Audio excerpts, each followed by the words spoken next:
Yes, sir, we are ready, sir. Thank you. Good morning and welcome to the first session of Day 3 of the 14th All India Conference of China Studies, organized by the Institute of Chinese Studies and China Bhavan, Vishwa Bharati University in partnership with Konrad Adenauer Stiftung. The theme of this panel is History and Cultural Linkages, and we are very glad to have with us Professor Kamal Sheel as chair. Professor Kamal Sheel was formerly Professor of Chinese at Banaras Hindu University, Varanasi. Presently, he is Honorary Fellow at AICCS. To lead the discussion, we have with us Professor Madhavi Thampi, Honorary Fellow at ICS and former editor of its journal, China Report, a journal of East Asian Studies. Professor Thampi has recently coordinated a project to catalogue materials related to modern China in the National Archives of India. The speakers in this panel include Ms. Divya Pokhriyal. She's a research scholar and guest faculty at the Department of East Asian Studies, University of Delhi. Ms. Pokhriyal will be sharing her research on evolution on queenship as an institution in Imperial China. Ms. Dicky Sherpa, research scholar at the Department of History, Chinese University of Hong Kong. She will be presenting a paper titled Native Administration in Early Colonial Hong Kong, Appointing Native Chinese Peace Officers.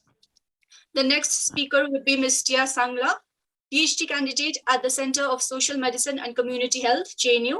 She'll be presenting her research on scientific medicine in colonial India and Imperial China, a study of Rockefeller Foundation philanthropy in medical education. Ms. Jana Chaudhary, founder of Institute of Heritage Research and former deputy director of Delhi Urban Heritage Foundation, will be presenting her research on historic urban landscape approach applications in China. The final panelist is Ms. Kemi Wahangbam. She's a PhD candidate at the Department of History, Guwahati University. She'll be presenting her paper titled Peking Opera and Shumang Leela, Bridging the Arts. Before I invite the chair to begin the proceedings, let me lay out the housekeeping rules. All participants, except the speakers, will be muted for the duration of the event. Participants are requested to send in their queries via the chat box or use the raise hand option. Please unmute only when the chair calls upon your name. I will now invite Professor Kamal Sheel to begin the proceedings. Over to you, sir. Okay. So, am I audible? Yes, sir. Yeah. So, good morning and welcome to you all to this panel on history and cultural linkages. And after 3 intense panels on different aspects of international relations and other contemporary affairs of China and China-India relations, a foray into history and culture of China and its cultural linkages would hopefully provide necessary context for the present. ICS continued emphasis on this area of Chinese studies is laudable. I must say, I feel highly privileged to be invited to chair this session, and I'm thankful to the ICS for providing this opportunity. So as we begin this session, I especially welcome our young presenters to this panel with marvelous papers on diverse aspects of China. I also heartily welcome our distinguished discussant, Professor Madhavi Thampi, who is an eminent historian with excellent studies in the area of India-China interaction. Her presence as a discussant, I am sure, would academically fortify and enrich this panel. So given our limited time with these few words and without any further ado, I invite the first speaker, Ms. Divya Pokhriyal, who is going to speak on evolution of kinship as an institution in Imperial China. This is an important upcoming topic, and I hope you would follow, the rules of 10 minutes, limit, so that we can have time for everybody. Yeah. So over to Divya. Thank you so much, sir. I'll just share my screen.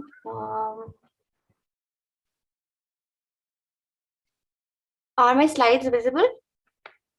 Yeah, it is visible.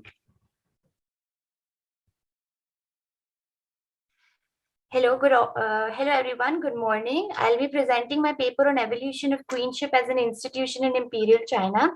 Just a small note before I begin. As I mentioned, a queen or her reign, I won't always be going chronologically.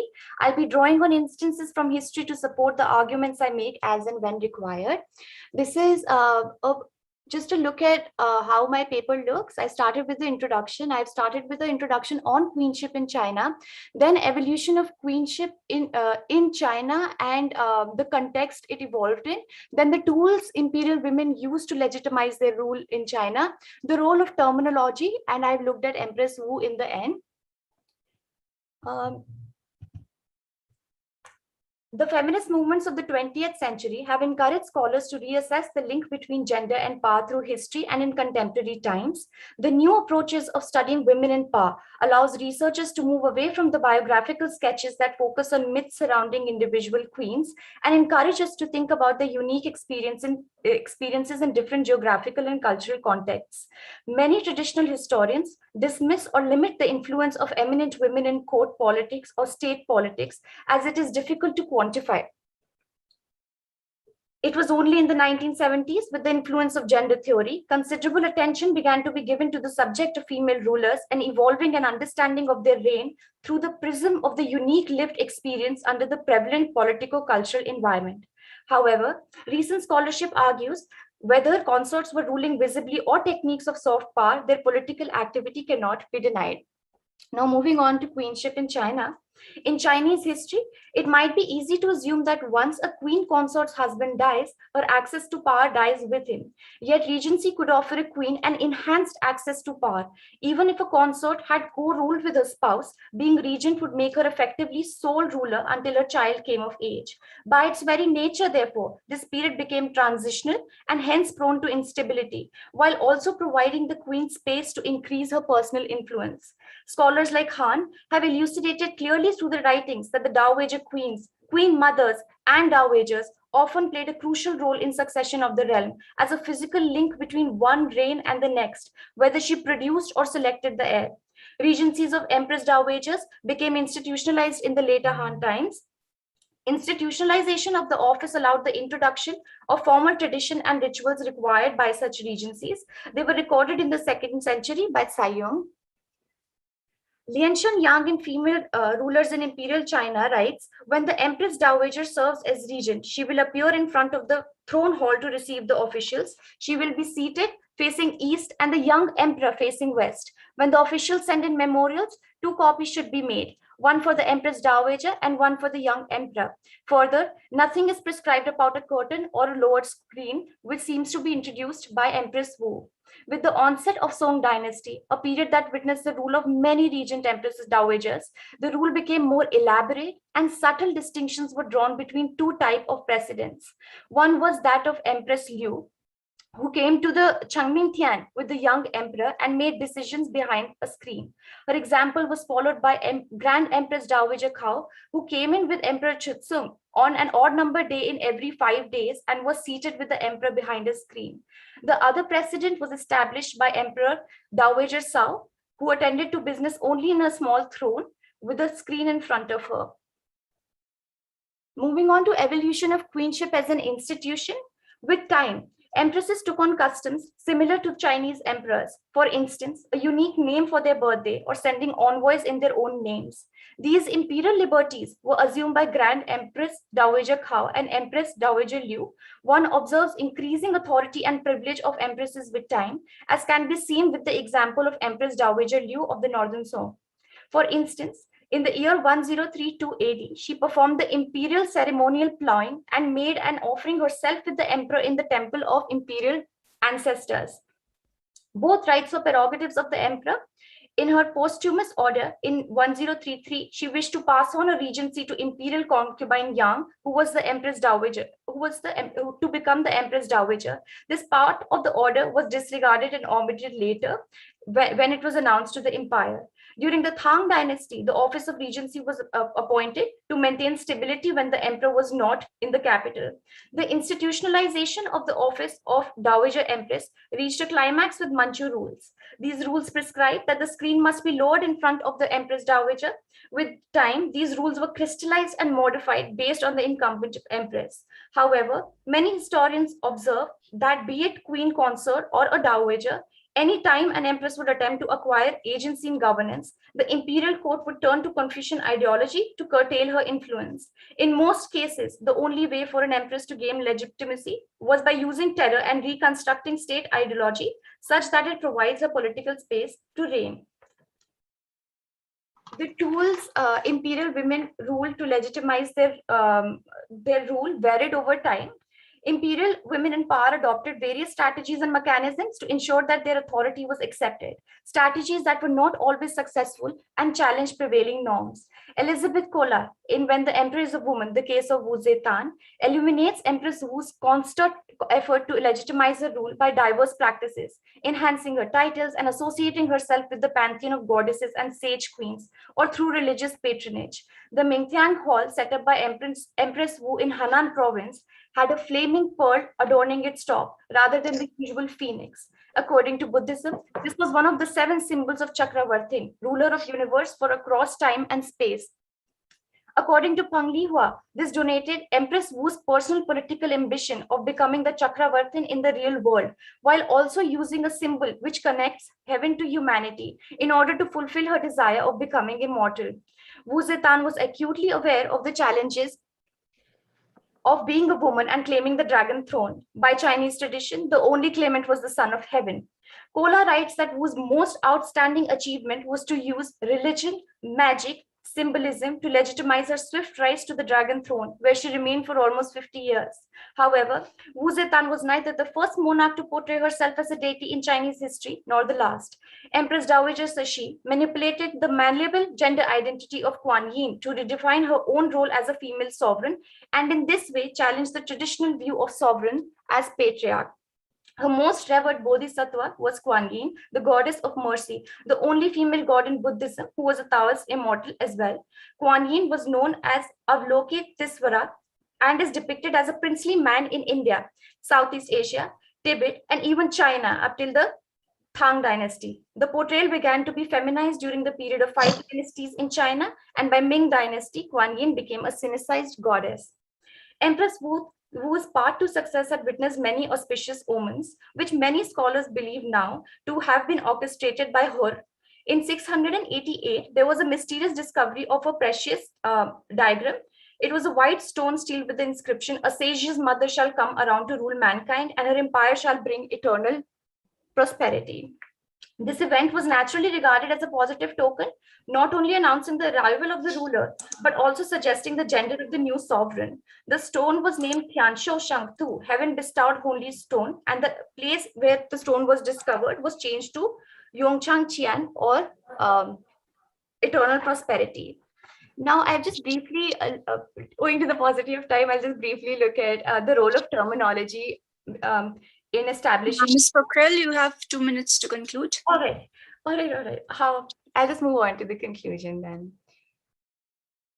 The legacy of female rule in China can be seen as a cultural and political tug of war between powerful female rulers who crafted narratives to legitimize their right to rule, and an imperial court which found justification in tradition to mute such aspirations. A cursory calculation of the number of empresses in imperial China would imply that the latter was more successful in its effort. Statistics merely betray the fact that several dowagers had mastered the craft of ruling from behind the dragon throne.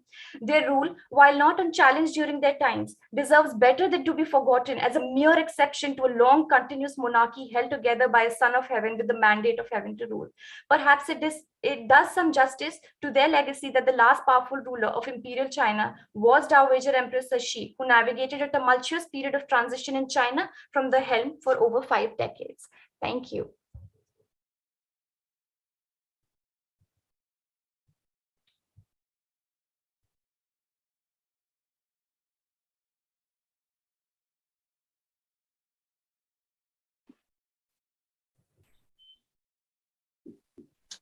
Professor Sheel, you're muted. You're not audible.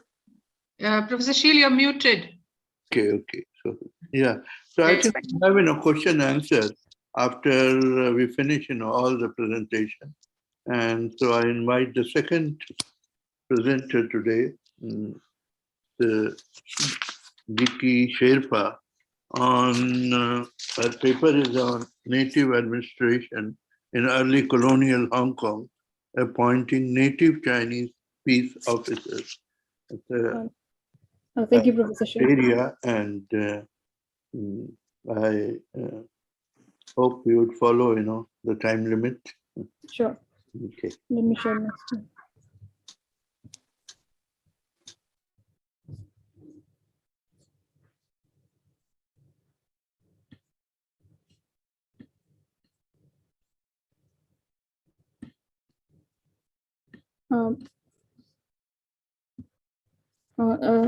This is the title of my presentation, and then I will basically try to discuss about the early attempt towards adopting native institution to the practices of colonial governance and some of the underlying factors that informed it.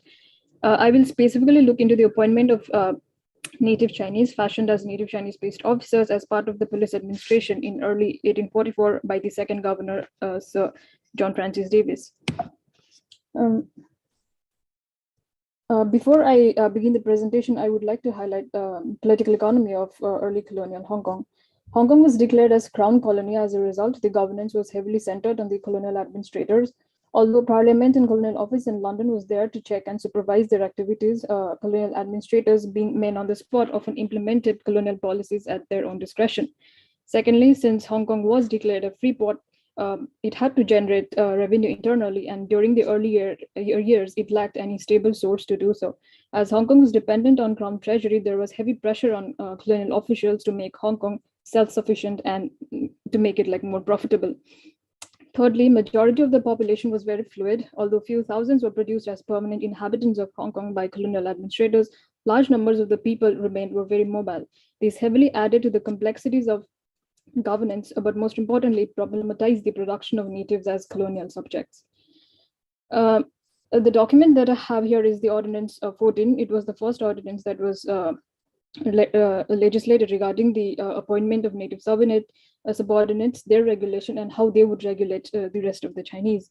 The position that was created was heavily drawn from this system called Baoja, which was a community-based law enforcement system, but it was long declined in Hong Kong. These officers were unpaid, subordinated under the English magistrate, and was required to perform the duties of village policing. The ordinance was presented out to be a preservation of native tradition, to uphold the idea of non-intervention or a form of indirect rule, which supposedly attributed the theory of imperial good governance. This was the second governor, John Francis Davies' idiosyncratic response to the governing situation in Hong Kong. It arose from his personal initiative, considering the issues he confronted when he arrived, and primary of which was the jurisdictional tension over Chinese population in Hong Kong. Adding to this, during the period, the colony was fraught with social tensions. As the colonial state-making was taking place within these larger concerns, this paper will attempt to suggest that the adoption of native institution premised on the idea of non-intervention or indirect rule was more of a fiction.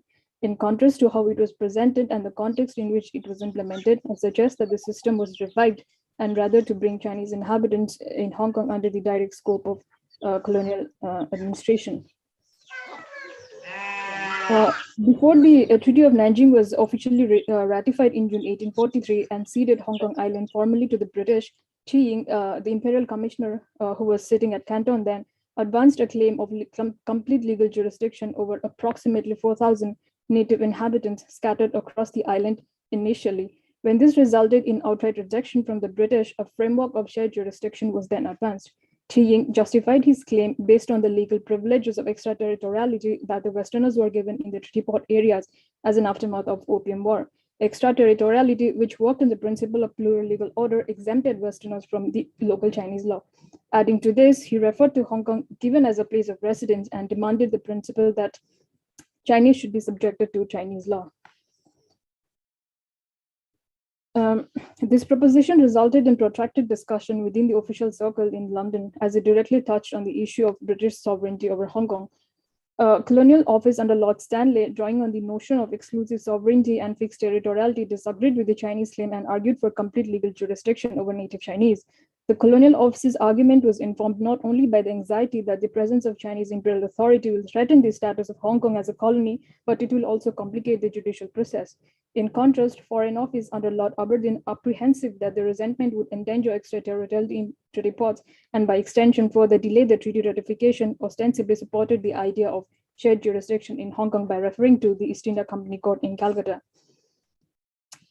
In Calcutta East India Company courts, at least theoretically, there was the native administration of justice worked on the principle of non-intervention, which was set up by the first Governor General Warren Hastings. In this court, informed by the Roman civic law thinking, in terms of civil matters, Hindus and Muslims were allowed to be governed by their respective laws. However, in terms of criminal matters, Muslim law were applied universally amongst the natives as it was before their arrival.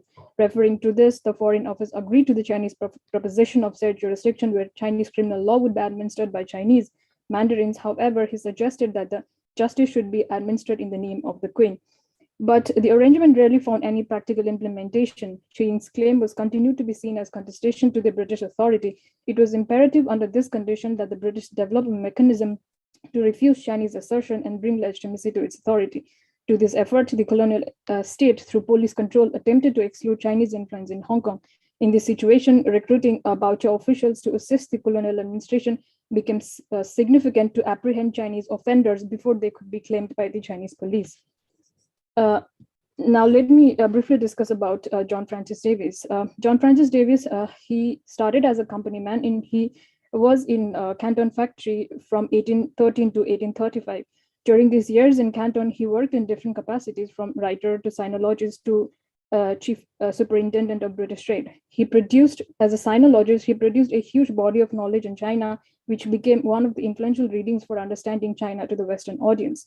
Davies, as a company man in Canton, lived through the shift that was taking place in European relation with China leading up to the Opium War. It considerably changed his imaginary of China from that of admiration to degradation, and it translated in his writings, and it became more prominent when he became the governor. Now let me come to Baoja. Baoja system traditionally was constitutive of different registration units placed under the hierarchical leadership, and the leaders were basically drawn from the common villages. The system was often described as a form of mutual surveillance. Under the system, once the individual is registered, he was expected to surveil the neighborhood and report it to his respective heads. Existing scholarship on the subject argues that the system was intended to help state extend its administrative arms beyond the district magistrate, who represented the last imperial authority in the Chinese administrative structure. Strict implementation was hoped to bring far removed villages within the scope of direct state control. In contrast to rest of the mainland, situation in rest of in South China was very different as opposed to how it was in the mainland. The leadership village organization was very much organized along the clan heads or village heads, and then the leadership was basically given to the clan heads rather than the common masses. Just a second. And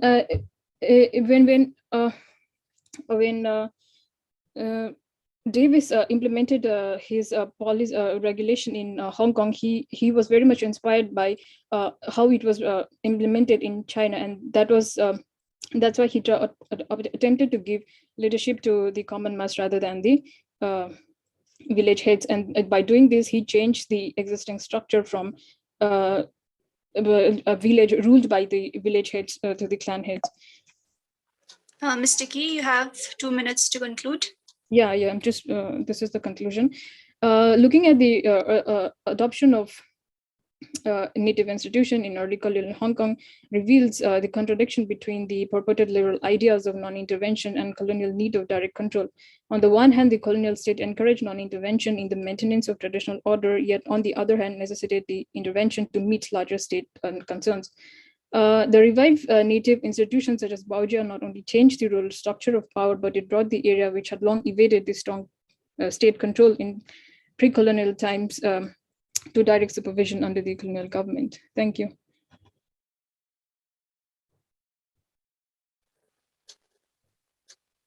That was the end of my presentation.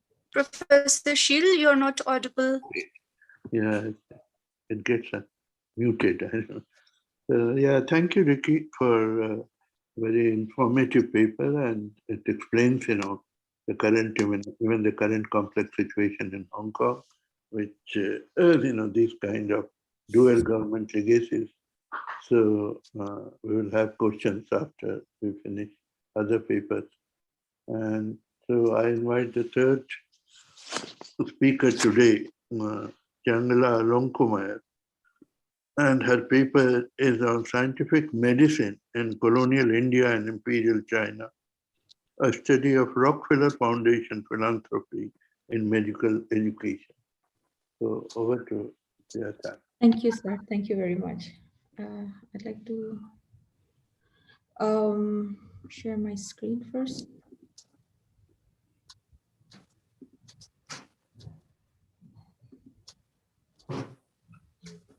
Good morning, everyone. I thank the AICCS for giving me this opportunity to present my paper. The paper that I'm going to present today is a part of my PhD work that I'm working on right now. I will give because of a lack of time, I will be focusing on key themes and making some key points in this paper that I'm working on. This is the outline of my presentation and the order in which I will be presenting my work today. Rockefeller Foundation was officially established in 1913. They have been a dominating force, exerting very high influence in the growth of the American medicine in its formative years, and also over the years after its establishment, and even before the establishment of the foundation, that already started thinking on the lines of extending their medical philanthropy to other countries. In Asia, India, and China figured as two important countries that they wanted to extend their medical philanthropy into. Financial assistance has been their source of power. They were generous in its approach, but applied to very specific programs and policies. Johns Hopkins is a very important part of my study here because the Peking Union Medical College and the All India Institute of Medical Science that I'll be looking at was established with the efforts of the Rockefeller Foundation and developed following the Johns Hopkins model of like medical school and public health. This study would trace the institutional history of the Rockefeller Foundation. I would look at the Peking Union Medical College and the All India Institute of Hygiene and Public Health, Calcutta. So the first kind of an official engagement in medical philanthropy in both China and India by the Rockefeller Foundation, it transpired through the Oriental Education Commission, which took place for about a year in 1908 to 1909. The aim of this commission, which was sent by the Rockefeller Foundation, was to investigate the conditions of education, social, and religion in the Far East. So they spent 1 year in about 6 months in both the countries. The monumental report of this commission was published in 6 volumes. So the report was characterized as a vast blueprint of the educational opportunities that lay wide open for the Rockefeller Foundation. Before this, I would also like to mention that it was the Oriental Education Commission who had come with 2 possible conclusions for, in case of China. They said that there was a need in China to break away from missionary education. At that period in time, most of the medical colleges and institutions in China was run by medical missionaries. And second, he concluded that the time was very ripe to introduce scientific medicine in China. Scientific medicine here, I'm referring to the medicine that is laboratory-based, clinical science, more inclined towards curative care, as in contrast to preventive medicine. Unlike India, in India, the Oriental Commission, they found that India had Indians' medical education was developed up to some extent due to the British colonial policy, whereas in China, China was a nascent stage for them. So China provided the Rockefeller Foundation a right field to try out their new ideas. In the case of, in the Indian scenario, the Oriental Education Commission noted that there was a need to develop and advance more medical institute. India did have an advanced medical system, but they realized that it did not necessarily meet the needs of the growing Indian population. In India, also at the same time, the period between 1870s and 1920s is marked as a very important watershed moment in the history of science, medicine, and disease. It was a time, it was a time and a momentum and a pace that took place for the growth of bacteriological sciences in colonial India, as in contrast to China.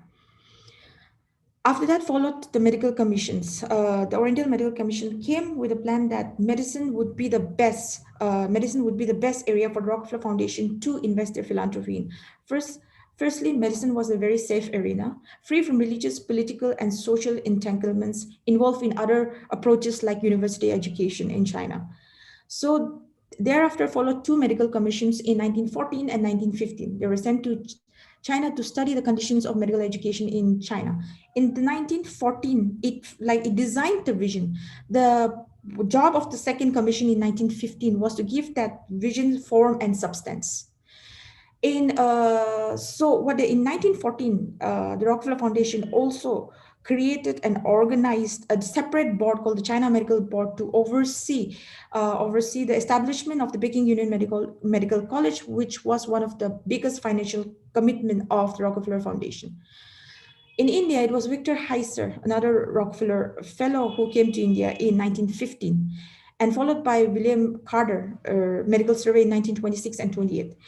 So Heiser and both Carter were very impressed with the medical education growth in India. Heiser was very, very impressed with the Calcutta School of Tropical Medicine. William Carter concluded that in India, the most important thing that needs right now is a school of public health and hygiene. Because in India, medical education was developed up to an extent, what India needed right now to meet the needs of the growing Indian population was a school of public health and hygiene. Johns Hopkins, like I said, was the model that was followed to develop both the schools. The idea of creation of Johns Hopkins in China was initiated by an amalgamation of two powerful forces in Rockefeller philanthropy. John Dee was also a very ardent Baptist. Most of his initial philanthropy was directed towards evangelism and Baptist missionaries. Second was the desire of the newly established Rockefeller Philanthropic Institution, which had prominent people like William Welch, Abraham Flexner, Simon Flexner, very prominent American medical men who wanted to transform Western medicine in scientific lines.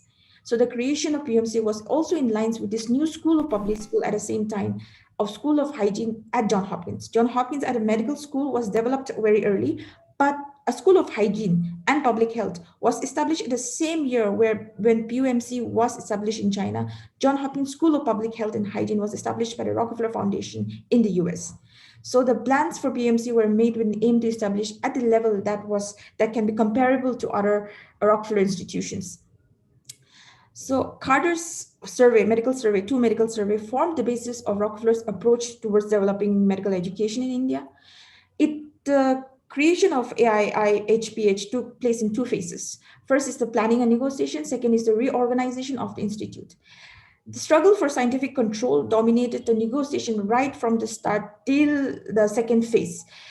Both the government of India, so PUMC was a fully Rockefeller Foundation creation, but the All India Institute was a collaboration between the government of India and the Rockefeller Foundation. So the government of India and the Rockefeller Foundation wanted the scientific control of the institute to be in the hands of the Indian Research Fund Association, which was an organized body of medical research dominated by European and British officials. But 1928 and 1920s to 1930s, we also see that was a period of when the nationalist struggles was gaining momentum. So the nationalists were demanding more autonomy and authority in matters related to public health and medical education. So most of the initial years till the late 30s was colored with this tussle for scientific patronage and authority. The second phase started in 1939 with John Grant.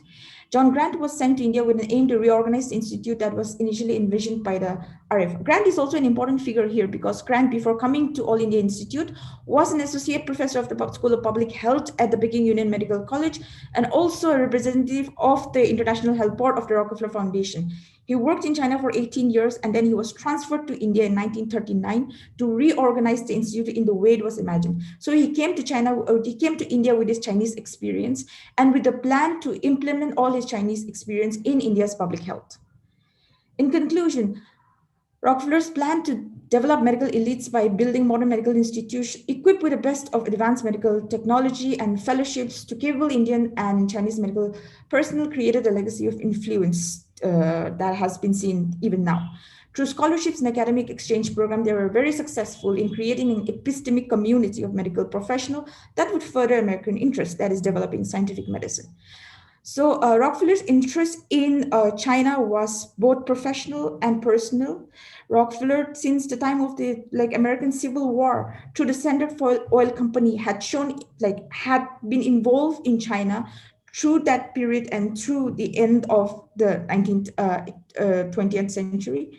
So both the Peking Union Medical College and the All Indian Institute of Hygiene and Public Health, which was developed with the efforts and with the funding and with the Rockefeller Foundation, both of them till today remains one of the finest medical schools in both India and China.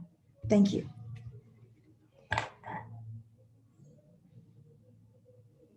Professor Sheel, your audio. Okay, thank you, Changla, for a very informative, paper, and especially about, Rockefeller's contribution to scientific, medical education in China and India. And this, I think, Rockefeller Library in US has a tremendous amount of material on how they went about doing that. So one can, inquire about, what is available and how did they go about it. So thank you again. And now we come to the next paper by Jana Chaudhary, and it's entitled Historic Urban Landscape Approach Application in China. This is again, a paper in a very different, historical direction. And I invite, Jana Chaudhary to explain that this is a very, very, important area of study in which, not much has been done. So I'm really surprised that she has taken up, this topic. So over to Jana. Thank you, Professor Sheel. And I'm also as far as China is concerned, I'm very new in this topic, but I think a vast amount of research can go in this area. So thank you. And I'm going to share my screen and try to share my sound as well because I have a bad throat. So Preksha, whenever I exceed, just let me know. I'll just conclude, okay? Because it's a recording. Sure, okay. I'll let you know when it's 8 minutes and then you can take notes.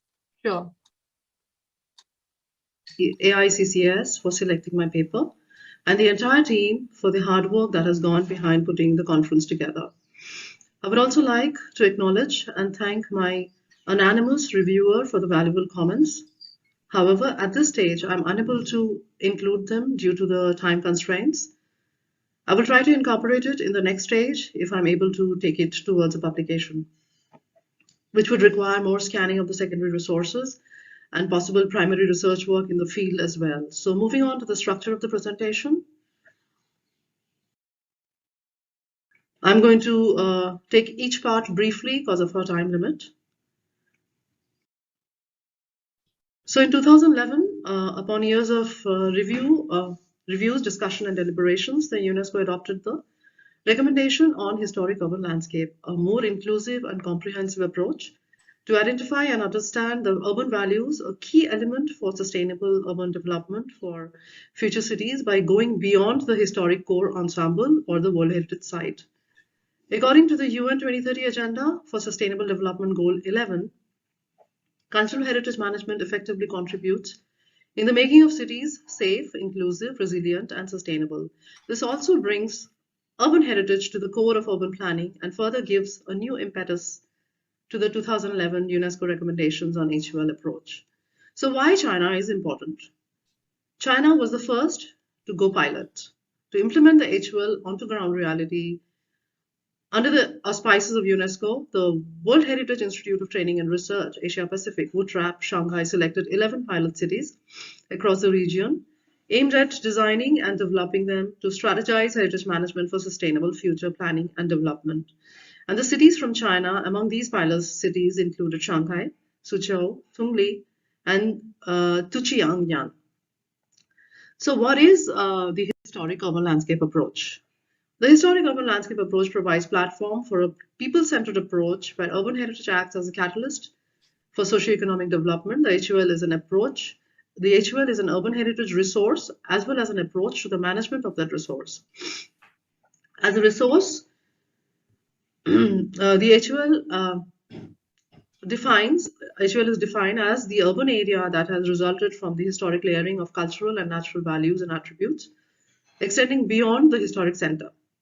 On the other hand, the HUL is an approach towards urban heritage management in complex, dynamic, and constantly changing environments based on the recognition and identification of the layering and interconnection of natural, cultural, tangible, and intangible, international and local values present in the city. Furthermore, the HUL provides the basis for an inclusive, comprehensive, and integrated approach for the assessment, conservation, and management of the identified historic urban landscapes within an overall sustainable development framework.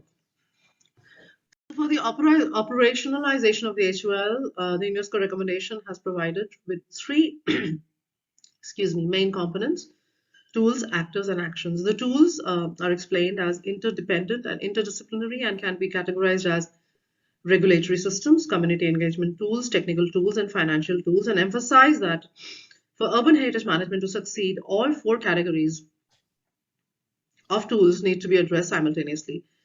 The recommendation further defines actions as a series of steps that place local culture and heritage along with associated values and meanings at the heart of the decision-making process. So the discussion and debate on restoration, preservation, and conservation of monuments and sites of national importance and across the world started early in the 19th century, but it was from the second half of the 20th century that various national and international conventions and charters were drawn up, and various organizations came into existence. And as an ancient country with long enduring centralized rule, China possesses huge repository of archaeological sites, ancient monuments, historic structures, cultural and natural heritage properties. Intellectual awareness of conservation developed in China as a response to the large-scale Western archaeological expeditions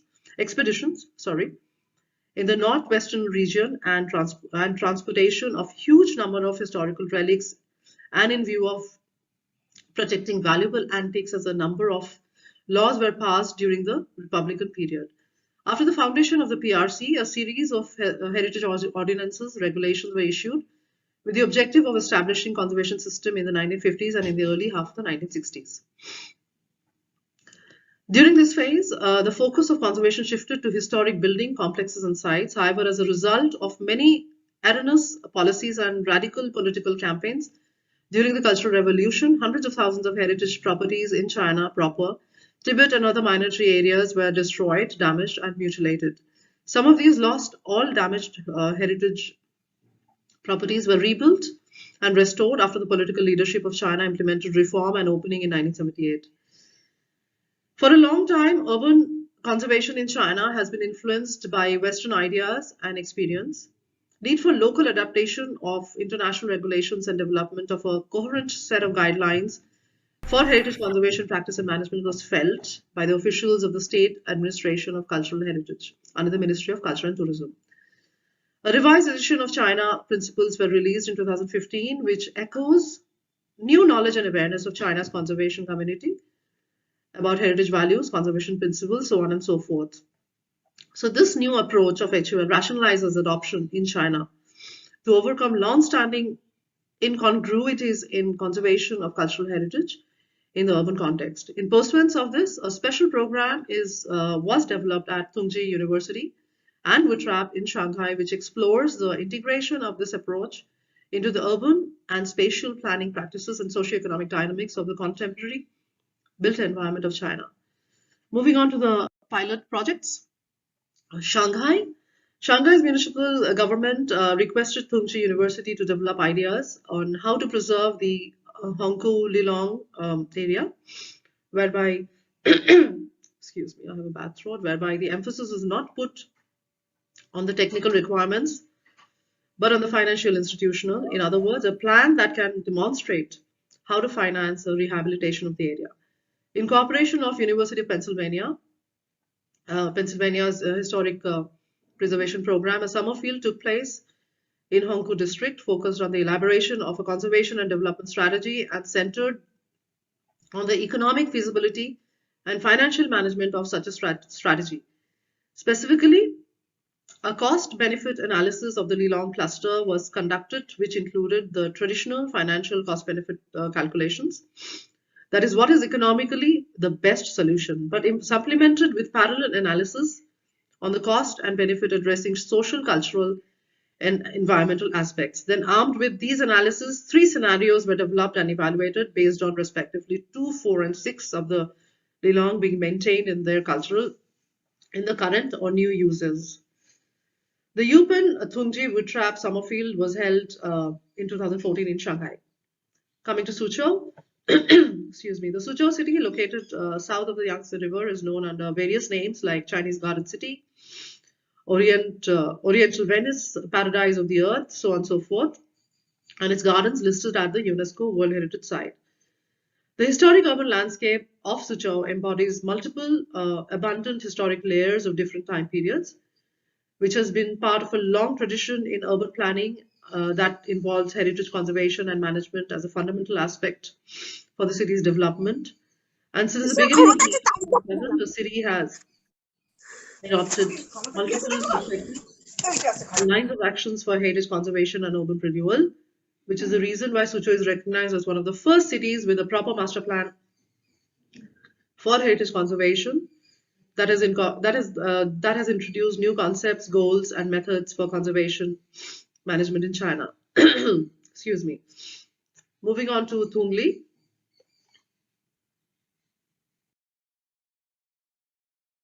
Excuse me. As part of WITRAP's special program on HUL, Thungli University is working in Thungli towards the elaboration of public policies and a conservation approach that integrates the historic town of Thungli with the development dynamics that surround it. A mapping exercise has been developed on the characterization of the historic built environment, while research is being conducted on how its transformation in the past 10 years has affected the current town structure and the cultural practices therein. These will inform the elaboration and adjustment of public policies, including the ways and means of protection and conservation. Moving on to Tuchiangyan. Tuchiangyan has great tourism resources, including the property of Mount Qingchan and the irrigation system of Tuchiangyan, inscribed as the World Heritage List in 2000, all connected by highway from Chengdu and the capital of Sichuan province. Moreover, the town is located en route to the famous Jiuzhaigu Valley, excuse my pronunciation, and another World Heritage Natural Site, which ensures more people come through or stay in the city. After the 2008 earthquake, the building of the West Street Historic District suffered various degrees of damage, setting an urgent preparation and rebuilding program that accounted for more than 40% of the area in the municipal government. And the municipal government started the reconstruction project of the West Street Historic District by establishing a planning mechanism that included housing replacement, reconstruction of municipal facilities, and improvement of public environment facilities, among others. Ms. Chana, you have rehabilitation project. I'm just there, yeah.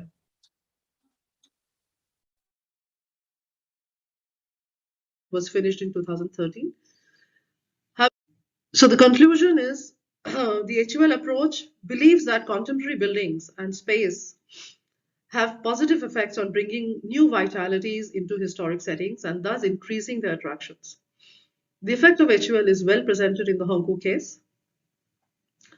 It took more than 10 years to manage the change of the historic environment of the Hongkou River area, and in the process, the target of the conservation was changed from historic buildings to the whole area and to the framework for local conservation and development, and trying to include new constructions, new fabric, and new spaces as positive elements in the urban renewal of historic area. As a good practice in urban heritage conservation and revitalization, the local plan of Hongkor River area is now still being edited and improved. Further, in the case of Suzhou, the preliminary scheme of development was submitted to the upper administrative level in July 2015. As a result, the village was granted the title China Beautiful Village, and this has resulted in an increase to the local budget for public realm improvements. The first tangible achievement is the implementation of the system of green roads, which is almost completed. Instead of unpaved and shabby roads along the main canals, local villagers can now enjoy user-friendly pedestrian paths decorated with plants and roses. Moreover, the program of fish pond conversion has been adopted and the transformation of the rural landscape has started. The preservation of the local rural historic landscape is the first step in the program of local sustainable development and heritage protection. The village is keen to reinvent its future, supporting its local economy, but also preserving its memory. This needs, however, to be brought forth that during the 10th anniversary of the Historic Urban Landscape recommendations, the UNESCO World Heritage Center organized a virtual event where the success stories as well as good practices of HUL implementation were presented. So Pinghao was selected as a good practice from China. And why I say that while the HUL recommendation goes beyond the historic ensemble, the technical session went back to the World Heritage site and took Pinghao, which is a World Heritage, as an example of the HUL implementation, moving away from the fundamental objective of the HUL. So I would like to thank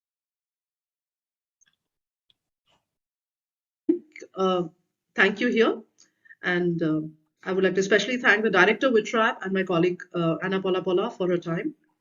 And I would love to thank Professor Srimati Chakraborty for her encouragement and my dearest friend Madhurima for being there always. Thank you very much. It was a pleasure. Yeah, thank you, Jana, for a very interesting paper. And hopefully there would be many questions on this area. And so we come to the next, the paper, the last paper. That is by Premi Wahingam, and it deals with Peking Opera and Schumann Leela, bridging the arts. So over to Premi.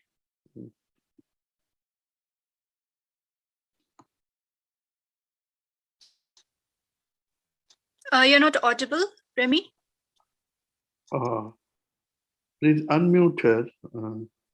Yes, so we're trying to unmute her.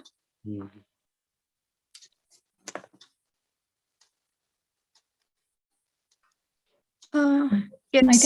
I think, am I audible now? Yeah. I think Yes.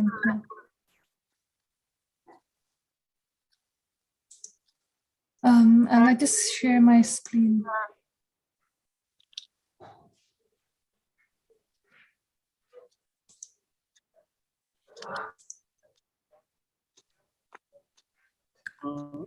If you have any difficulties, just let me know. I'll share the screen.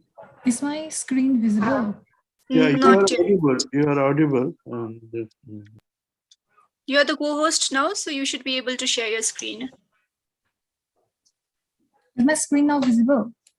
Not yet. Not yet. Okay. Let me try once more.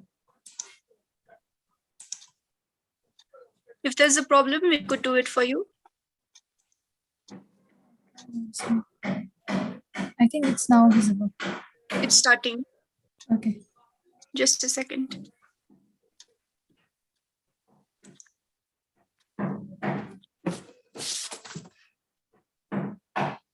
Is it full screen now?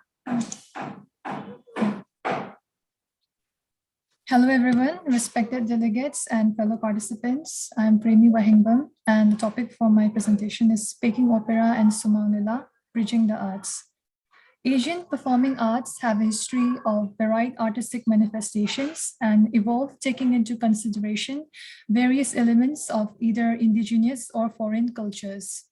The present paper looks at the popular art form of two neighboring countries, China and India, using historical and cultural perspectives.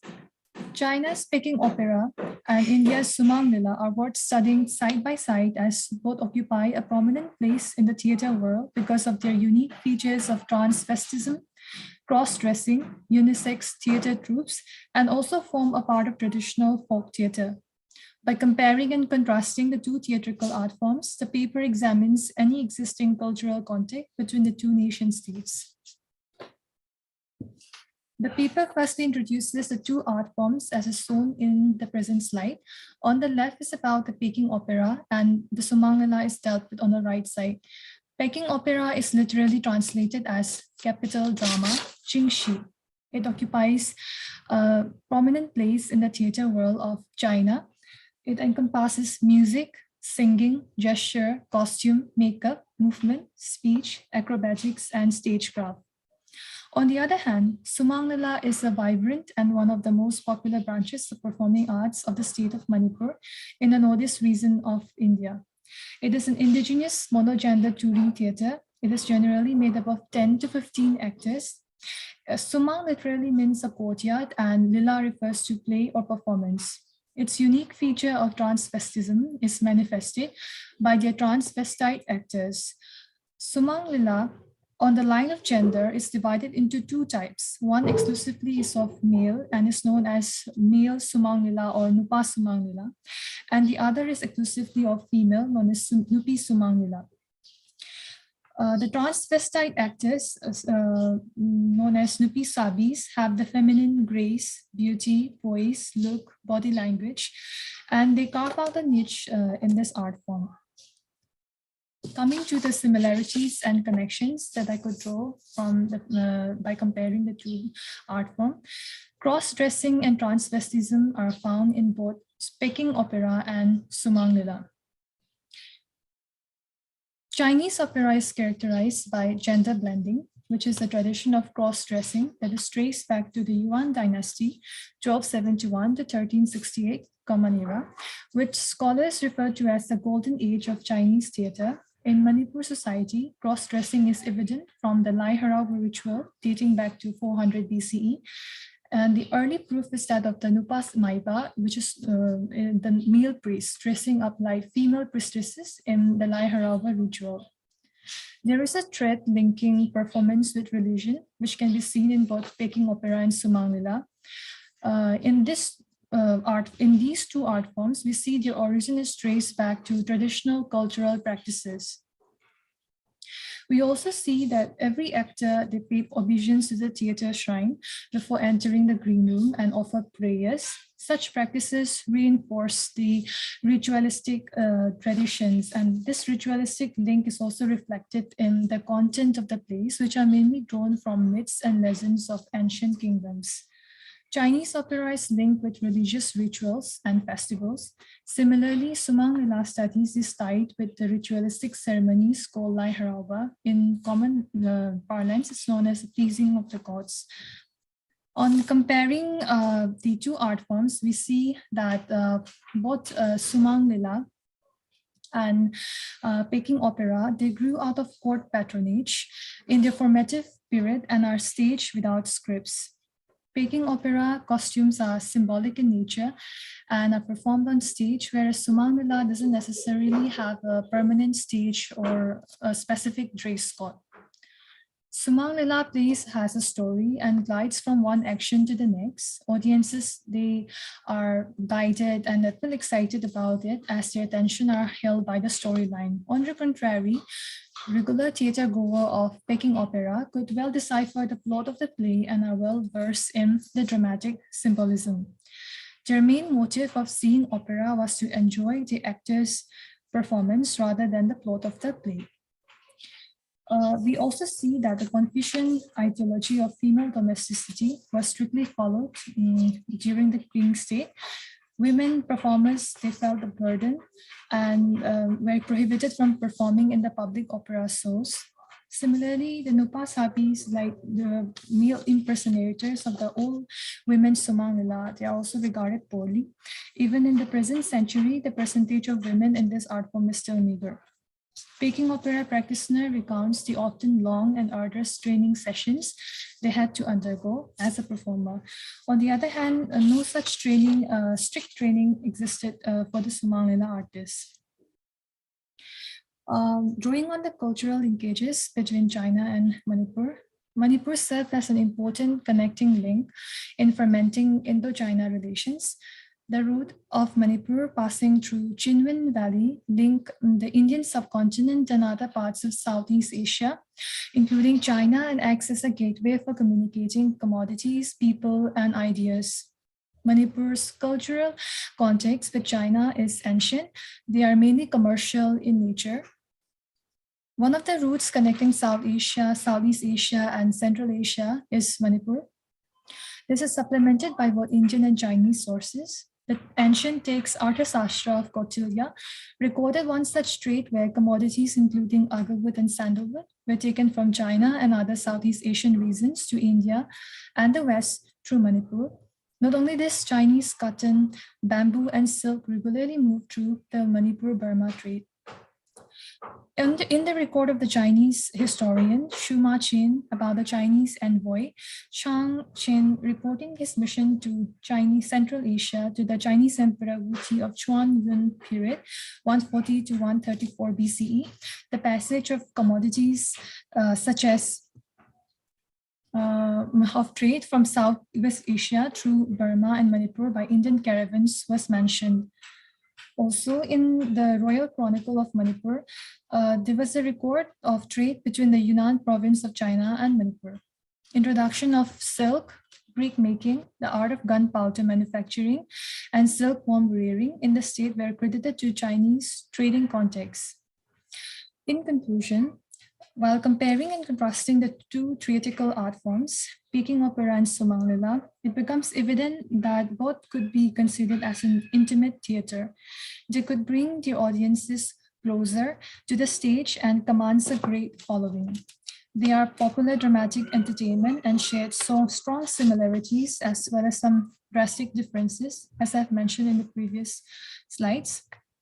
Although the Chinese influence in trade and industry could be felt significantly in Manipur, the cultural contact between them is not well founded by their arts. Since there existed trade relations between them, there must also be some sort of cultural exchanges, the findings of which is limited in this present paper. I would like to end by opening up this question of cultural interrelationships to the academic community for further research. Thank you.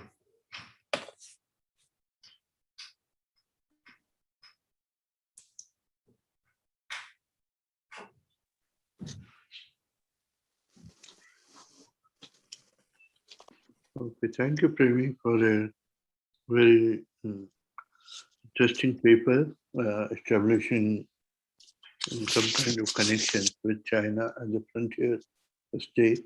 And we hope, that will bring also many questions about China-Manipur connections. And so with this, am I audible? Yes, sir, you are. Okay. With this, I would like to request, Madhavi to present, her remarks on the papers, and so that we can open it for discussion later. So, Madhavi, please. Okay, thank you very much, Professor Sheel. Preksha, how much time do I have? Ma'am, you could take up to 15 minutes. Okay, so about 3 minutes per paper. Okay, all right. First of all, I'd like to congratulate all the speakers for the choice of their subjects which they are working on. All of these are on very interesting topics, and I'm not an expert on most of them, and so I hope you'll forgive me if my questions sound a little naive or whatever, but I'll try my best. Unlike most of the people in this audience, I had the advantage of having looked at your papers beforehand, so I can I probably could get some of the things which are very difficult for you to present in 10 minutes. As a general comment to all the speakers, I would like to suggest that in future, when you have just 10 minutes to present such rich papers, it would be better to just say, well, my paper deals with this, and these are my main findings or my main conclusions, because then that helps the audience to really focus on what you are doing. So anyway, I hope that some of your papers at least get published and people get a chance to see them. Before I go on to each individual paper, I just want to make one little point, a little bit of a nitpicky point, but if a name is important in your paper, very important name, you should be very careful about having the correct name. For instance, it is Wu Zetian and not Wu Zetan. Okay, the title, the name of the empress, the Chinese empress, Tang, in that period of the Tang dynasty. Similarly, it's Johns Hopkins and not John Hopkins. And also, I think, Jana, you said Suzhou, but in the paper it's written Shuzhou, so it's quite different in China. I think you mean Suzhou, the city, famous city of, beautiful city of Suzhou. So I just, please do sort of make sure when your name is important that you stick to the correct thing. Okay, let me start with Divya. As Divya pointed out, this is an extremely important topic, queenship, which has been much neglected in the historical discussion on governance, China's traditional systems of governance, which have concentrated really, as she has put very correctly, on the son of heaven, and looks at the queens as aberrations or only through a very negative light. And as she has correctly pointed out and summed up, now the scholarship takes queenship very seriously, looks at various aspects of their governance, their strategies they have employed, and their achievements. So I think it's a good choice of a topic.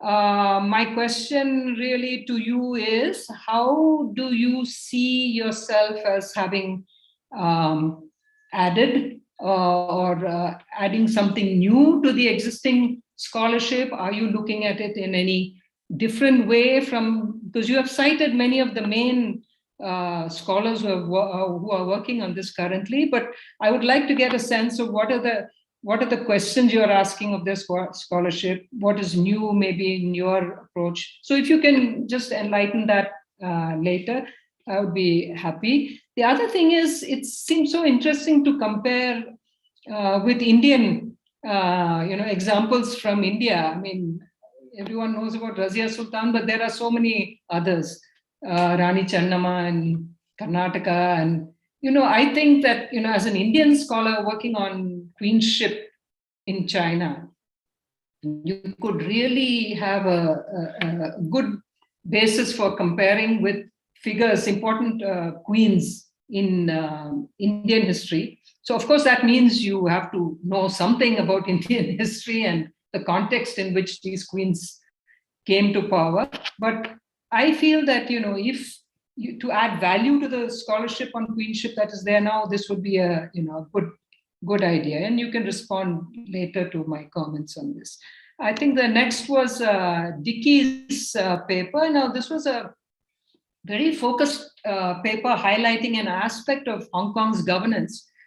During the brief hiatus when both the British and the Chinese governments claimed jurisdiction over Hong Kong's Chinese population after the Opium Wars and the Treaty of Nanking. And what I think it brings to light is that Hong Kong's status was not settled really with the Treaty of Nanking, like the way we teach, traditionally the Opium Wars and Treaty of Nanking, and Hong Kong became a Chinese colony, a British colony, and that's that. But actually the Chinese government contested the loss of sovereignty at at many levels. And it was only eventually that the British were able to really extend their direct sovereignty over this territory. A very good feature of this paper is that it uses primary sources from the colonial archives in Hong Kong. But I think the real interest of this paper is that it shows that there was contestation between the British and the Chinese over the issues of transfer of jurisdiction and sovereignty, and that it was not a done deal. And she brings this out by focusing on a limited experiment of the British trying to introduce the Paojia system into Hong Kong. So again, I feel, Dicky, I know you have a background in Indian history, and could you find parallels with this kind of contestation and struggle between the British and the Chinese? Could you find parallels with the experience of British trying to extend their sovereignty over India and any part of India? And even if you can't, I feel this would be again an interesting area for you to explore, because you have that background, and you could see, as you know, the British did not in a very uniform way extend their sovereignty over India, but resorted to many different kinds of experiments and things. So this comparison again with India, I would like to know whether you have any thoughts about that. Then we come to Tia Sanglas on Rockefeller Foundation. This was a very well-crafted comparative study of the development of medical education in China and India through the lens of the Peking Union Medical College and the All India Institute of Hygiene and Public Health, which were both institutions funded by the Rockefeller Foundation. And it's very nicely compares, and she comes out in the conclusion with what were the differences. I think the Rockefeller Foundation was more, if I'm right, more invested in medical education in China, while in British India, they felt that there was already a big start had been made, and they were more interested in extending, investing in public health and hygiene. And so there was a very good basis for comparison. And I think the originality of this study is that though people have looked at the Rockefeller Foundation investment in medical education in China and in India separately, they have not tried to compare and look at these together under one integrative framework. Again, a little nitpicking thing here. I think your title of your paper says Colonial India and Imperial China, but Imperial China ended in 1911. So most of your action takes place after in fact, all of it takes place after 1911. So Imperial China is not a valid term to use in this case. What I would like to know a little more from you, if possible, is how the Rockefeller Foundation and the institutions, these two institutions in China and in India, weathered the winds of nationalism and political turmoil, because the period you deal with, which is really 1920s to early 1950s, is really a period of great turmoil and nationalist currents. And how did these experiments weather these currents of nationalism and revolution, actually? So that was my intervention about Tia Sangla. Jonna, yeah, as I said, I'm really not at all an expert on this. I enjoyed learning about this very much from your work. You are a professional in this field, and that comes through in your paper. This is a very interesting subject, the application of historic urban landscape principles in China. It's very interesting for us in India because, like China, we have a comparable number of sites in urban areas, and just take Delhi, we could. There's a lot of, again, basis for comparison, for learning from China's experience in dealing with our own urban heritage, historic urban heritage. What I was a little missing, or I would have liked more of, and if you can comment on this, is more of a discussion of the difficulties, the setbacks that the Chinese have faced, negative examples. In other words, a little more critical approach, because as a professional, you are really very well qualified to discuss this. A little more of a discussion of, what were the difficulties, challenges, negative examples, so that, because in an academic paper, particularly like this, that would be really helpful. And as you said, you were probably, I don't know exactly what your reviewers commented, but you indicated that, they suggested certain lines of inquiry which you were not able to fulfill because of the time constraint. But I felt that this is the kind of study that could really benefit from field work and on-site study, applying a critical perspective and maybe even a comparative perspective with India, because I feel you are really very well qualified to do that. But of course, you couldn't do it under the present conditions. But if you are taking this further forward, I would really think it would benefit from field work. I would love to.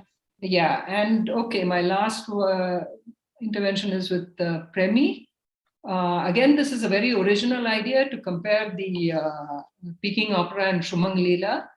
And I think you have established enough basis for comparison of these two types of art forms.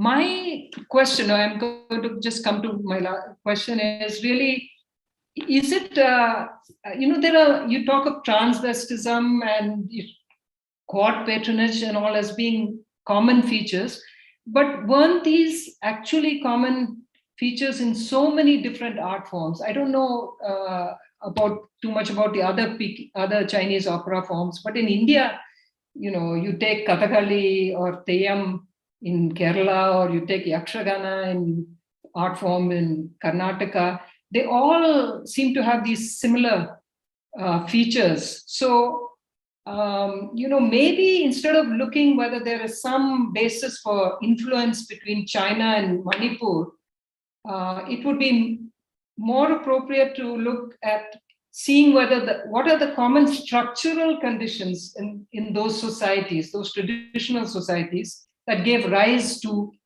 art forms that had these features in them. Because as you yourself show in your conclusion, there is not much you can draw from the connections between Manipur and China in this respect. So it may be better to look at the structural conditions in both countries and how they gave rise to these two art forms. Okay, thank you very much. I'm sorry for exceeding my time.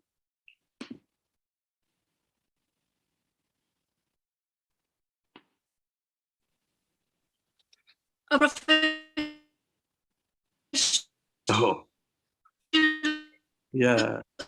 Is it okay Professor now? Sheel, we can't hear you. Yeah. Is it okay now? Yes, Yeah. So thank you, yes, Marcus, for very important comments and words of wisdom for young presenters, and I hope that they would take into account when they finish this paper for publication and other things.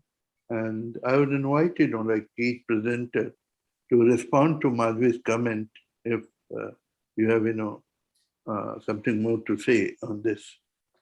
So I begin with Divya. Could you unmute? Yes. Hi, good morning, ma'am. Thank you so much for your comments. Ma'am, as to what I have added in this paper to the already existing scholarship, what I've tried to do, a very humble attempt, to look at the tools Imperial women in power adopted, because they were constantly contesting with I would say the imperial household itself, because the idea of son of heaven was so dominant. And how were they challenging the Confucian ideology? So when I'm saying that they use terminology, they equated themselves to divine goddesses. I think I just tried to highlight that and just streamline all the tools that, and also point out that this was an institution. This was not just something like you said, that this wasn't serving a purpose just for transition. It was an institution in itself that evolved from Han times. That is what I've tried to address. And the second thing that you mentioned, that as an Indian scholar must look at Razia Sultan. Ma'am, I did had the opportunity to look at comparative tools that women, imperial women in Asia looked at when they were moving towards gaining power. So I had the opportunity to look at Razia Sultan, although I still think that deserves a lot more attention. I looked at Empress Myeongsong of Korea, Razia Sultan of India, and Empress Dowager Cixi of China.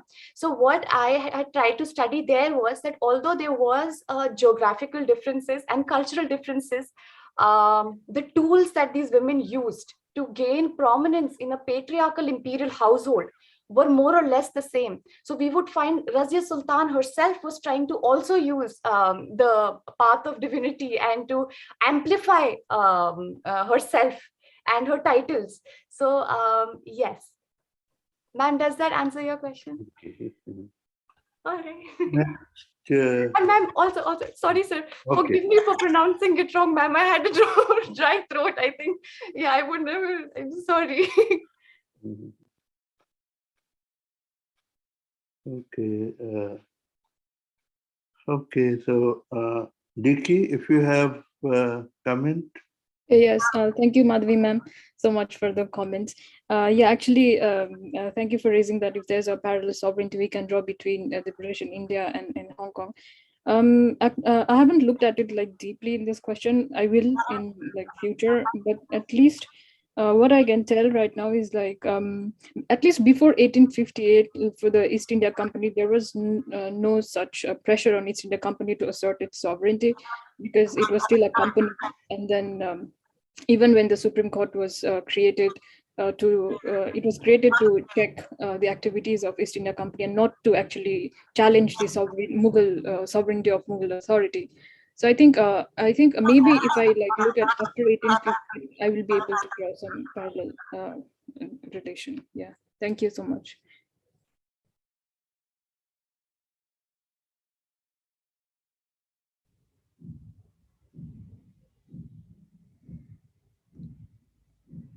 Should I go? Thank you, ma'am, for the comments and also the question. Yes, as the nationalist struggle was real in India, it was as real as it was in China. You see that in the initial stages from 1929 to 1928 was one of, it's called the golden period in the establishment of PUMC. But in the 1930s, the Japanese took over the PUMC and keeps it under their control till 1945. In 1945, which I've mentioned in my paper, another medical commission led by Alan Gregg from the Rockefeller Foundation comes. The Rockefellers were very, very, very invested in the PUMC. They haven't been invested like that in other countries as much as they were in China. But in 1945, they came to rebuild the PUMC again. But by February 1949, when they were trying to build 1949, Peking had fell to Mao's forces, and now the nationalists. But from 1949 to 1951, PUMC went through a lot of changes, but the institution survived. The institution did not die down. And there are very interesting work on wartime China, medical work in wartime China, where they've actually focused on the efforts of the students of the Peking Union Medical College, especially the work of the students of the public health department. They also see that how students engaged who graduates from that school became like pioneers, especially in the Kuomintang era. But also when Mao took over, you would imagine that Peking Union would stop functioning. But no, it took a different form, but it did not stop functioning. It was only in 1951 when the China Medical Board, they moved away from China when PUMC became like officially nationalized. So that is one aspect. In terms of Imperial China, yes, I've thought about it a lot. This paper right now, I'm trying to publish it into a full-fledged paper, which I would be working more on. I was thinking more on terms of, because the negotiations regarding designing and regarding the design of medical philanthropy, building medical education had already been established, and there were negotiations with the Qing courts, which the Rockefeller tried to do. So that is something which I also wanted to explore more and bring in my paper. But yes, you are right. Most of the actions in terms of establishment, in terms of their activities happened after 1916. So I would I would have to look into it. Thank you. Thank you, Jangla. And next is Jana, if you have. Thank you, Professor Thampi, for your comments. They are really excellent comments. And I was scared, honestly, because this is my first academic paper, my research paper in the field. And Devashish had discouraged me from the day one. I said, no, I'm going to do it because, in India, I have already gone ahead in the HUL research. And then I thought that why not China? And with encouragement from Professor Chakraborty, I thought I should, so this is just I still cannot answer the questions of challenges and, the difficulties and the setbacks that the four, pilots faced.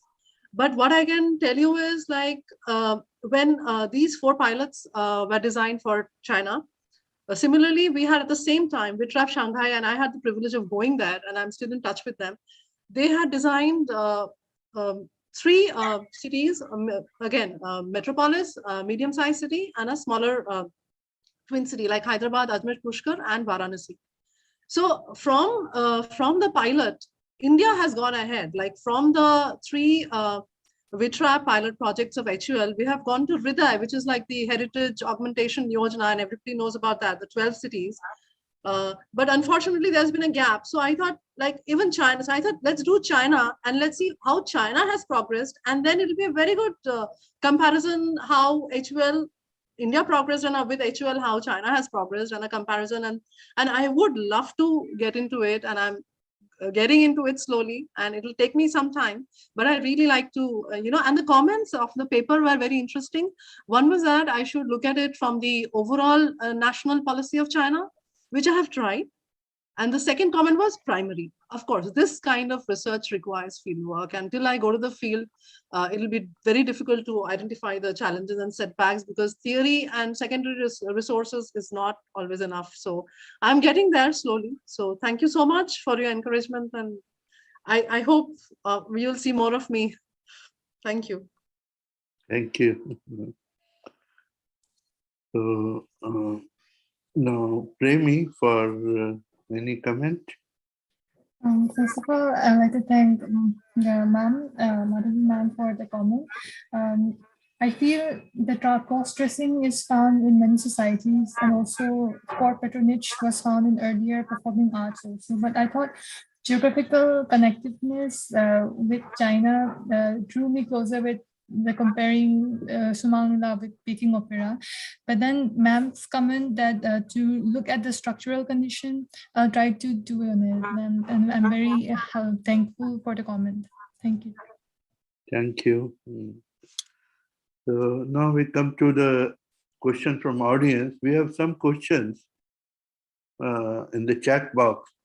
So we start with Usha Chandran. Would you like to ask the question on role of eunuch?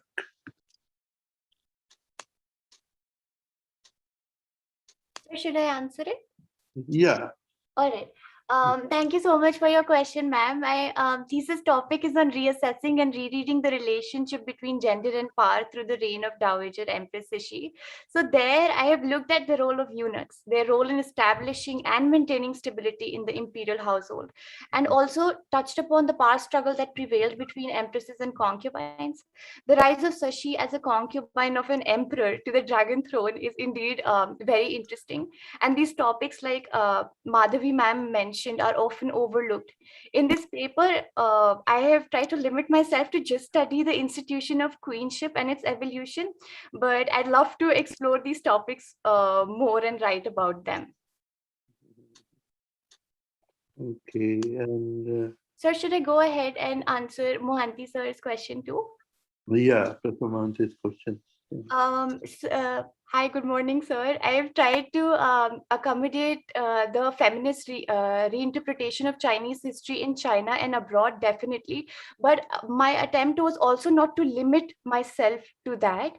And I've tried to draw a parallel between the traditional sources and the reinterpretation, the contemporary sources that are now reinterpreting the Chinese history in China and abroad.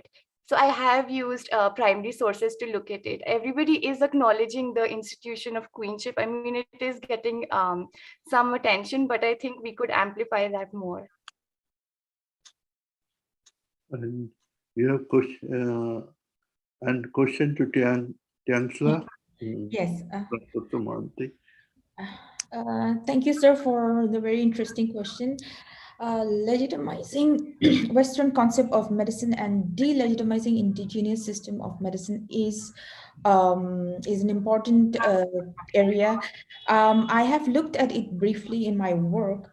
In the oral history papers that I have looked at in John Grant's paper, how John Grant had explained this concept very well during his time, basing on his experience in both China and India. In India, traditional medicine as an organized body was more strong as compared to China. China, after 1911, after the Republicans came to power, they delegitimized, in a sense. There was practicing traditional medicine was deemed illegal, and that went on for a very long time. But by that time, you also see that most of the missionaries had already established lots of medical institutions in China, and they have granted fellowships and scholarships for the students to go and study abroad in the United States. All the students who had come back, where they were a strong lobby, a lobby of medical professionals who had influence and power over like health administration in China. And also the Republicans were more inclined towards modernity. So yes, Rockefeller's idea of kind of introducing scientific medicine also came with a perception that the belief in the inadequacy of the traditional Chinese medicine and like obviously the Indian medicine as well, and the belief that in order for society to develop into a healthy population, developing like medicine in the framework of scientific medicine is important. And there were revivalist approach where there was tussle between the indigenous medicine and TCM specifically, if I have to bring in an example, and between the modern medicine professionals.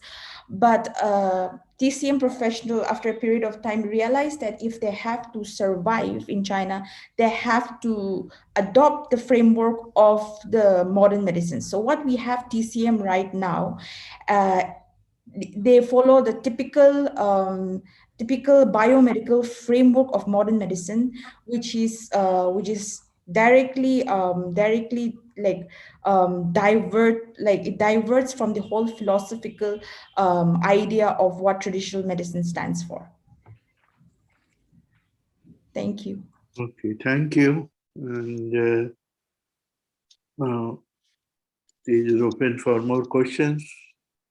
One could raise hand and Sir, Dr. Usha Chandran wanted to pose a question to Madhavi, ma'am. Okay.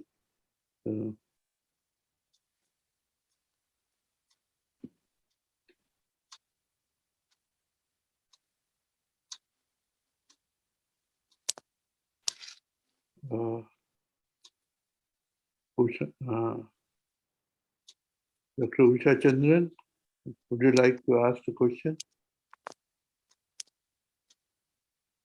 I can't see her, sir. Mm-hmm. Have you unmuted her? Sorry, I could not unmute myself. I was just asking, good morning, everyone. I was asking Premi what methodology she has adopted to actually look at these two art forms. It's a methodology which is always a problematic issue when you're looking at two extreme art forms, or they do have similarities. So I think Premi also said that she's using historical sources, but then we would like to know more from Madhvi ma'am if she has some insights on it. Thank you. Well, actually, I don't think I should be taking time away now from the others. Maybe we can talk later, but I think the main point I made was that if you find similarities between two things like this, you have to also see whether there are other, the first point was that whether there are other art forms, for instance, which have comparable elements. And so, you should look at it in the larger context. That was point one. The second one is that it may be going in the wrong direction to look for influences from one to the other to find a reason why there are similarities. It may be better to see whether there are similar structural conditions in the societies that gave rise to these forms, and then you can understand why they have these similarities. So I think, those are the main points. But I think we can go back to the participants, questions to the participants. Yeah, thank you, Madhvi. So, any other question?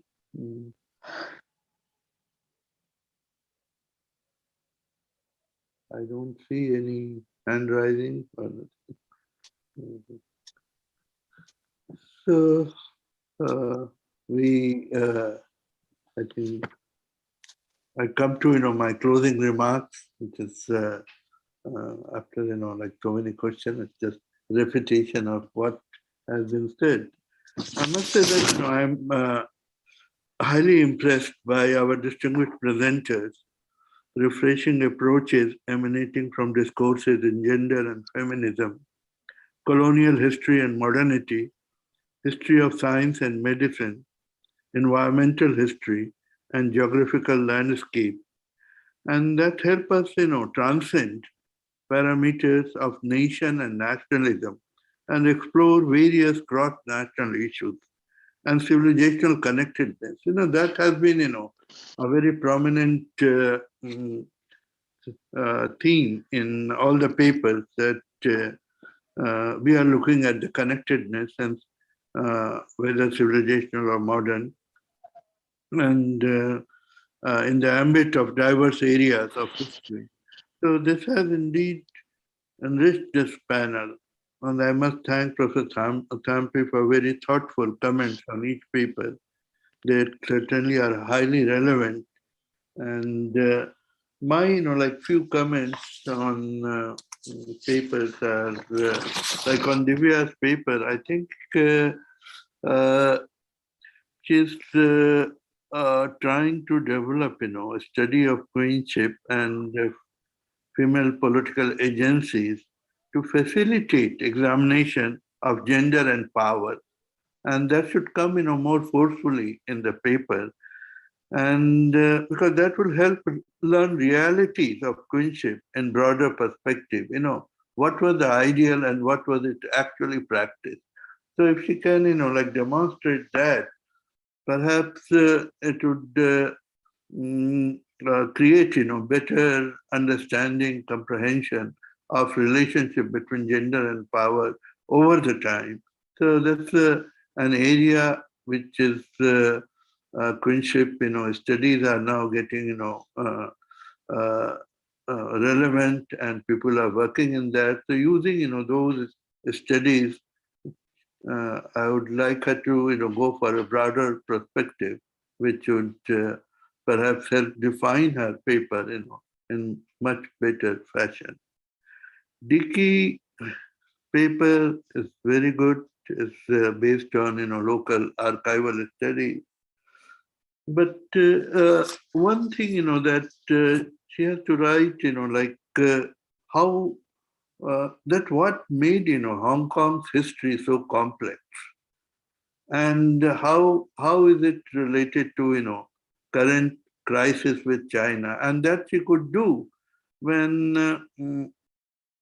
she could point out to the symbiotic relationship between corrupt colonial officials and compradors in 1840s and 50s that necessitated the need to have, peace officers. So peace officers were brought in to break the symbiotic relationship between comprador and the corrupt official who were, working in the area of opium and this thing. So that some, say, context provided in this way would help us, understand the role of peace officer and power system that existed. So it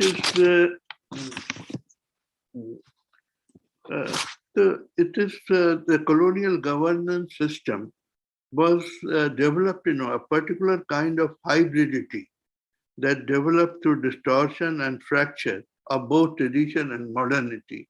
And that continued, and that tells, a lot about the police force and other, areas of colonial governance.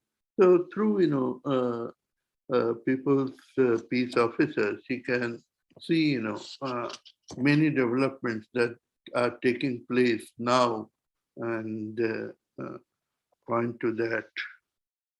Chingla's paper is a very good paper in the area of history of science and medicine. And Rockefeller Foundation's, role in legitimizing Western science education in India and China has been underscored and very in a very good fashion. And but one should also see like what were the reaction of indigenous mode of medicine and or indigenous medical practitioner to this Western scientific doctors who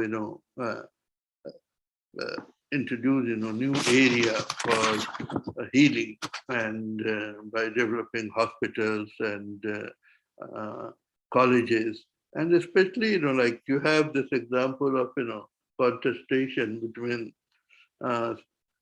even between Western education, between allopathy and homeopathy, like Mahenlal Sarkar's work in popularizing homeopathy also comes, in the ambit of this discussion. So perhaps, few words or few references to that would be, I think, would be helpful. Jana Chaudhry's paper, as I said, is a very new approach, and I congratulate her in taking this kind of studies, which is, based on so many, areas of history, like you have, environmental studies and business history and economic history and architecture history, all combined together in that. And actually, the basis of this kind of a study, I remember, reading, long back, reading two books, which probably you must have also read. It's by Bill Cronin's, work, which, essentially provided the basis. theoretical basis for this kind of work, that people-centric arrangement of landscape and restoration of landscape, sustenance and maintenance, which you talk about. And his work, is like one of the very important work in Nature's Metropolis, Chicago and the Great West, which, provide, new economic, urban, environmental, and business history approach to study the problem of landscape. And the other work is on say uncommon ground, that is rethinking the human place in nature.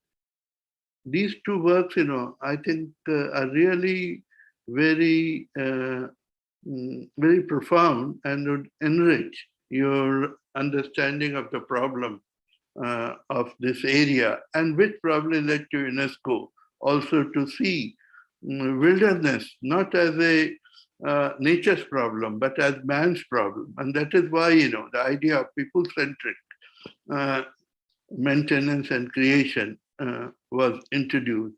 So hopefully, these works would help.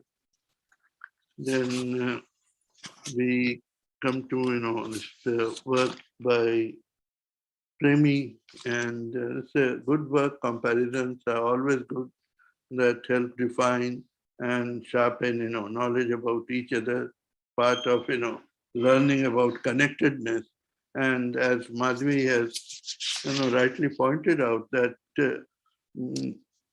one needs to, go into, say, a different form of theoretical art form which existed in India. And especially like Kerala's Kutiyattam theatre, is very much like Peking Opera, a similar kind of mask, a similar kind of,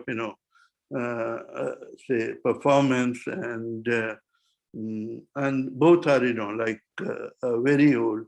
So, so if one could, combine, these theoretical art forms and develop, like some kind of, historical connectedness in art form, beyond national boundaries, that would be, I think, a very useful contribution. So with this few words, I think I've overlapped the time. I thank, everybody. I congratulate, all the presenters for very fine, presentation. And I'm really overwhelmed by, the areas in which young researchers are working. We were, like, I think, very insular. And so congratulations, and keep on working. And we look forward to your important work in the near future. So thank you again. And thank you, Madhvi, especially, for coming and presenting, very good advice about how to, go about, this kind of research. So thank you again. Thank you, sir. Let me now conclude the session by thanking the chair, Professor Kamal Sheel, and our discussant, Professor Madhavi Thampi, and our 5 speakers. The video recordings of all our sessions will be available on the ICS YouTube channel. We shall now take a break for about 12 to 13 minutes and resume at 12 o'clock for our next thematic panel. The topic for our next thematic panel is social practices and cultural dimensions. Please note that the meeting room will remain open. We encourage you to stay back with your videos and audios off. Thank you once again. Thank you.